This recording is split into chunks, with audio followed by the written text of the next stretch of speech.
Good morning, কেমন আছো সবাই? আশা করছি সবাই ভালো আছো, আমিও ভালো আছি।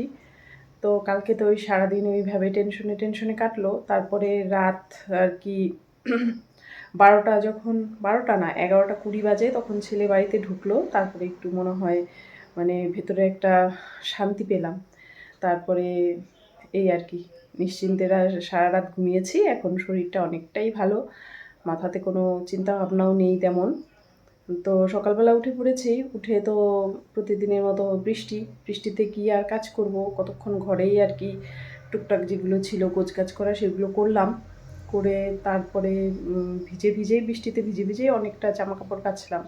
তারপরে ছেলে ট্রেনে পড়ে এসেছিল, সেগুলো কাচলাম। তারপরে আরও টুকিটাকি ছিল, সেগুলো কাচলাম। কিন্তু কোথায় মেলবো সেটাই বুঝতে পারছি না। বৃষ্টিটা এখন কম, কিন্তু যে কোনো মুহূর্তে আবার নামতে পারে। তো এটাই আর কি, এখনও পুজোর বাসন মাজা বাকি, ফুল তোলা বাকি। তো এখন দেখি জামা কাপড়গুলোর একটা ব্যবস্থা করতে হবে, তারপরে টুকটাক করে কাজগুলো করতে হবে। তো সঙ্গে থাকো, দেখতে থাকো। তো এখন বৃষ্টিটা নেই, তো এখন ভাবলাম জামা কাপড়গুলো ভিজে ভিজেই অনেকটা জামা কাপড় কেচেছি, জামা কাপড়গুলো এখন মেলে দেই।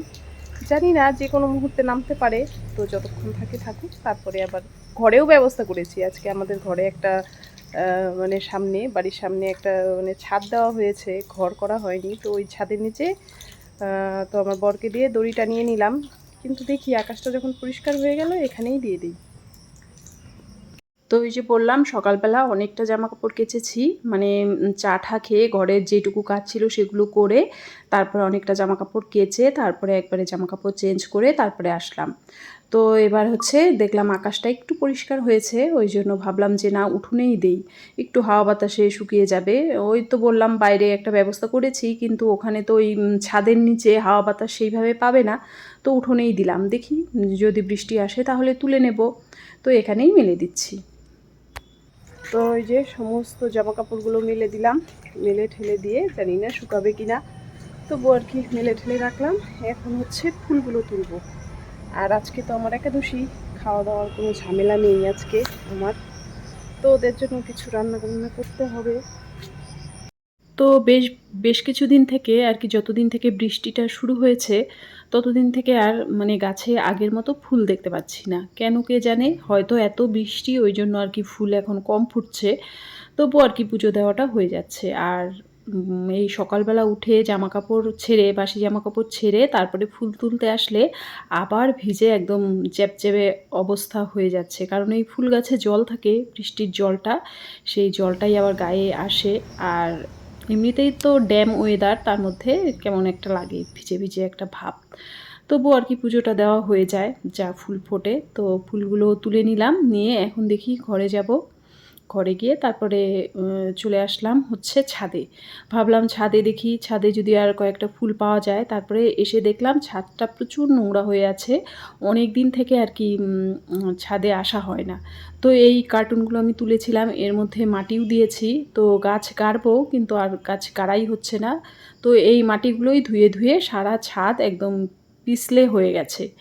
তো এগুলো একটু ঝাড় দিয়ে পরিষ্কার করছি। আর টুকটাক পাতা ঠাতাও পড়েছে। ওই পাশের ছাদটা ঝাড় দেবো না, কারণ তাহলে অনেকটা সময় লেগে যাবে। এই ছাদটাই আর কি ঝাড় দেবো, ঝাড় দিয়ে পরিষ্কার করে নেব, কারণ খুব বাজে লাগে দেখতে। ছাদে যদিও এখন আসি না, জামা কাপড় মেলা হয় না আর আসিও না, কারণ ওই নিচেই হয়ে যায়। নিচে যেহেতু আমার উঠোনটা বেশ অনেকটাই বড়। তারপর ঝাড় ঠাড় দিয়ে তারপরে নোংরাগুলো এক জায়গায় জড়ো করলাম, এগুলো এবার হাত দিয়ে তুলে ফেলে দিতে হবে, নাহলে আবার বৃষ্টিতে সারা ছাদ হয়ে যাবে।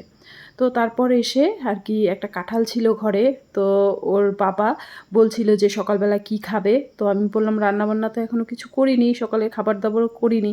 তো ঘরে কাঁঠাল আছে, নষ্ট হচ্ছে, কাঁঠালটা খাও, ওই জন্য একটু কাঁঠাল রস করে নিলাম। তো কাঁঠালগুলো নষ্ট হচ্ছিল, কাঁঠালগুলো ভেঙে দিলাম। আর এই যে এই খোসাগুলো পাশের বাড়িতে গরু আছে, দিয়ে আসি, তাহলে খেতে পারবে। মানে এত বৃষ্টিতে গরুগুলোরও অসুবিধা হয়ে গেছে খাওয়া দাওয়া, মাঠে তো জল, ঘাস ঠাস নেই। তো পাশের বাড়িতে নিয়ে যাই, কিন্তু প্রচণ্ড কাদা। তো তারপরে এই যে কাঁঠালের আর কি খোসা যেটা হয়, সেটা গরু খুব ভালো খায়। আগে তো আমাদের বাড়িতে গরু ছিল, তো অসুবিধা হতো না, গরু খেয়ে নিত। কিন্তু এখন আর ফেলতেও মানে মায়া লাগে। আর বর্ষার দিন গরুগুলোরও খুব কষ্ট, ওই জন্য পাশের বাড়ি যাচ্ছি, এই পেছন দিয়েই যাব। আর তারপর এসে একটু রান্নার আয়োজন করে নিলাম। আমার তো আজকে একাদশী, আজকে হচ্ছে নির্জলা একাদশী, আমি কিছু খাবো না। তো ওদের জন্য একটু রান্নাবান্না করতে হবে, এই জন্য সমস্ত কিছু গুছিয়ে নিয়ে এবার রান্নাটা বসিয়ে দেবো। আর টুকটাক বাসন ছিল সেগুলোও মেজে নিয়েছি। আর এর মধ্যে আসলো রিমু পাশের বাড়িতে, ওকে আমার ভিডিওতে আগেও দেখেছো। তো অনেক দিন পর আসলো, খুব একটা আসে না। আগে যেমন পেছন দিয়েই আসতো, এখন হচ্ছে জলকাদা হয়েছে বলে আর খুব একটা আসে না। তো ওকে একটু ভুজিয়া দিলাম। আর এই দেখো আমার বিছানাপত্র অমনি পড়ে আছে। তারপরে এদিকে রান্নাটাও হয়ে গেছে। কি কি রান্না করেছি তেমন কিছু করিনি, ওই তো একটু উচ্ছে ভাজা করেছি। উচ্ছে ভাজাটা আমার শাশুড়ি মা খুব ভালোবাসে। আর এখানে এই তো ভাত, একদম গরম গরম ধোয়া ওঠা ভাত। আর করেছি আলু পটল সয়াবিন দিয়ে একটা তরকারি। এই করেছি আজকে, আর কিছু করিনি। আর কালকে রাতের কিছুটা মাংস ছিল, সেটা আর কি গরম করে নিয়েছি। এটা দিয়ে ওরা খাবে। আর গ্যাস ট্যাস সমস্ত কিছু মুছে নিয়েছি। তারপরে স্নান টান করে পুজোটা দিয়ে নিলাম। তো আজকে যেহেতু আমার একাদশী, ওই জন্য আর কি সমস্ত ফল টল দিয়ে পুজো দিয়েছি। সমস্ত ফল বলতে ওই আম কাঁঠাল কলা এইসবই দিয়েছি। তো এইটাই আজকে খাবো আর কি। আর রুটি ঠুটি কিছু খাবো না, রুটি বা ডালিয়া ঠালিয়া কিছুই খাবো না, এখনও খাবো না, রাতেও খাবো না। তো এটা দিয়েই পুজো দিলাম, এটাই আমি খাবো। খেয়ে দিয়ে তারপরে আর কি একটু রেস্ট করব। তো তারপরে চলে আসলাম একদম রাত্রিবেলায়। দেখো অনেক রান্নার আয়োজন করে নিয়েছি। এখানে হচ্ছে ডাল বসিয়ে দিয়েছি, আর এখানে মাংস করব, ওই জন্য সমস্ত কিছু কেটে নিয়েছি, পটল কেটে নিয়েছি। আর এখানে মাংসটা আর কি ম্যারিনেট করে রেখেছি, সকালেই এনেছিল কিন্তু রান্নাবান্না আর করিনি। আর এখানে মশলা করে নিয়েছি, আর পটল পোস্তর জন্য এখানে পোস্ত বেটে নিয়েছি। তো এখন রান্নাগুলো আর কি করব, আস্তে আস্তে করব। তো এই তো এই পটলটা ভেজে নিচ্ছি, কারণ পটল পোস্ত করব, ওই জন্য একটু লাল লাল করে ভেজে নিলাম। কারণ ওই ভাস্তিটাকে তো কালকে আর খাওয়ানো হয়নি, আজকে ওকে খাওয়াবো। তো রান্নাবান্না আমার মোটামুটি সবই কমপ্লিট। এখন ও আসলে ওকে খেতে দেবো। আর এই দেখো ও চলে এসেছে, ওকে দিয়েছি একদম সাজিয়ে গুছিয়ে। ও বললো কাকিমণি কী দরকার ছিল, তুমি এমনিতে তোমার একাদশী, তার মধ্যে এত আয়োজন করার কি দরকার ছিল, আমাকে ডাকতে পারতে। আমি বললাম তো তোকে খাওয়াবো আইবুড়ো ভাত, আর তুই তুই করবি, এটা কি হয়? ওই জন্য আর কি আমি নিজেই করলাম। তো কেমন লাগলো আজকের